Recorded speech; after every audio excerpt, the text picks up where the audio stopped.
Welcome back, friends. Now we're going to pick up with John Paul II. So we looked at some of the popes of yesteryear, and now we're going to look at a more recent pope. And this is just a wonderful, wonderful, accessible little book. I had the pleasure of having a Lenten retreat, a silent retreat, preached on this for 2020. Yeah, right before the shutdown went into effect. And so I highly recommend it. But I want to pull out one quote as we move forward here. I look to you, brothers. So this is John Paul. He's addressing the faithful. I look to you, brothers and sisters of every state of life. To you, Christian families, Sarah and I, and to you all, because at some point you were part of a family. To you, the sick and elderly. To you, young people. Confidently take up the rosary once again. Rediscover the rosary in light of the scriptures. In harmony with the liturgy, we'll be back. Sarah already talked about a little bit liturgy with that unity prior, but we'll come back to it. And in the context of your daily lives. He's talking about make it a part of the rhythm of your daily lives. And he means what he says. He really does. And so that's what we're coming into now. Well, let's finish off indulgences, and then we'll have to see what about apparitions. A plenary indulgence is granted for reciting 5 decades of the rosary in a Catholic church or a family group. Or a religious group, like in ladies or men, that sort of thing, or pious associations. A partial indulgence is granted in other circumstances. The 5 decades must be recited continuously. The vocal recitation, so it's not just going to be quiet, the vocal recitation must be accompanied by pious meditation on the mysteries. In public recitation, the mysteries must be announced in the manner customary in the place. So different places announce the mysteries in different ways. For private recitation, however, it suffices if the vocal recitation is accompanied by meditation on the mysteries. So if you're, like with yourself or in a small group, you could say, the joyful mystery, the first joyful mystery, the Annunciation. And then Our Father, that sort of thing. So there's a lot of variation. And of course, for a plenary indulgence, you have the usual conditions of being fully detached from sin, confession when possible, and the Eucharist when possible. And in praying for the intentions of the sovereign pontiff. So that's all you really need to say. I pray for the intentions of the sovereign pontiff. So, anything on that before we go into apparitions? Can we talk just a little bit about the how you can begin to implement this a little bit into your family with helping the children, or do you want to save that for later? Yes, we're gonna come back to that. That is what we're going to end with is practical considerations. Yes. Okay. Yeah. Because that's a big question. That's, or at least I know it was for me. So yes. And one of the things that I do think is interesting is the element of that Pope St. John Paul had to address this as rediscovering the Rosary. Yes. That after all of those years, that as if there could be any conflict between praying the Rosary and the Mass, that there could be any tension there, right? And I think that was one of the greatest sorrows and losses, was the fact that somehow in the reformation or in the installation of the Novus Ordo Mass was a debasement of these prayers that are so helpful for the development of the liturgical mind in the individual person, right? The rhythm, the flow, the ritual, the ability to have, I mean, it's not a sacrament, but it is a sacramental, right? It's an element that the church has provided for us that keeps us, and I used the term before, that keeps us anchored. It's very hard for us to I mean, our Lord knows, as St. Paul said, the spirit is willing, but the flesh is weak.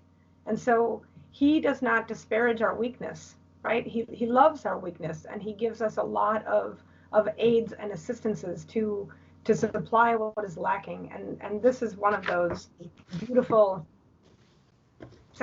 sacramentals that has been literally put into our hands to aid us in meditating upon things that are beyond us. That's correct. AIDS our weakness, our incredible poverty. And another one of those aids is apparitions of Our Lady. So I turn to our Sunday's Visitors Catholic Encyclopedia. I have it up on the shelf. It gives us some helpful distinctions when discussing these heavenly appearances or private revelations and messages, if there are any associated with them. So here are our terms. We have apparition, we have a private revelation, and we have messages.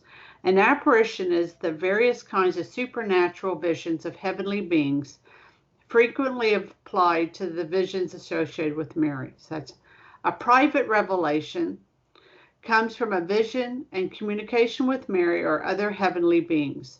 Revelation is the body of truths found in scriptures and sacred tradition of the church. Private revelations are not dogmas of faith and are open for selective acceptance and devotion of the faithful. So a private revelation is not binding on us. We don't have to say, we don't have to have an affirmation of the intellect, affirm with our will that Our Lady appeared at Guadalupe or wherever else. We don't have to do that.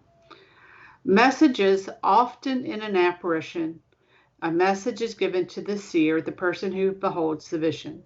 It may be a warning about the need for prayer and penance to avoid a coming war or disaster. For example, after apparitions at Fatima in Portugal, Our Lady of Fatima told Sister Lucy de Santos that a pope would be shot. So I have to insert this because not all believe this next sentence. Some think this prophecy was verified on May 13th of 1981 when Pope John Paul II was shot. Some don't think that that was actually fulfilled then because it doesn't actually fulfill the vision that Sister Lucy has of that. But that's other opinions of that. Messages may also include a request that a church be built to honor Mary at the apparition site, with the promise of blessings to all who come there to pray. For example, the basilicas in Lourdes, France, and Guadalupe, Mexico, were built in response to Mary's request and are visited by millions of pilgrims annually. There is that point that Sarah keeps beautifully hammering home, and we can't really say it too often. It's a physical place with our physical bodies to encounter a spiritual reality. And that is what Our Lady provides to us. She's the passio, the passability to something that's impassable, as Sarah highlighted. Right.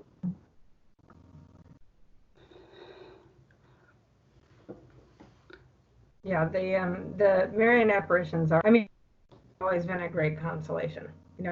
Particularly when you, I think particularly for, a pious young child or a pious, person, the belief that we are not so far separated from heaven, right? That heaven is tangible, that it's not esoteric. It's not a nothingness into which we are, hoping to become, united in one big nothingness. It's love in the particular, and I think that to me has always been one of the main consolations of these beautiful apparitions, is that Our Lady, who is the Queen of Heaven and Earth, right? Because she is the father of the King of the world, right? The King of the universe, right? I mean, so she's at a minimum the Queen Mother, that she would deign to come to a little child or to a person. You know, I mean, how often does Queen Elizabeth come to a little one, right? I mean, it would be a news story, right? If Queen Elizabeth went and visited a child in a hospital, that's newsworthy. How much beautiful and newsworthy and worthy of profound meditation is the fact that our Heavenly Mother will come and visit someone on earth. I mean, at a minimum, it should give somebody pause to think about what great love that must be. That is right. I mean, you're in heaven. You know, everything that is good and holy and pure is yours, and yet you come back to a world to the passability, right? She does not disdain sorrow. That's correct. And I think that's one of the most profound, beautiful things about Our Lady is that she's willing to suffer with us, whatever is necessary to bring her children to Christ. That is right. So the next time we're going to go into how do we discern apparitions and private revelations, and then go on to discuss some of the apparitions and their connection to the Rosary. So the next time, my friends, Fides et Ratio.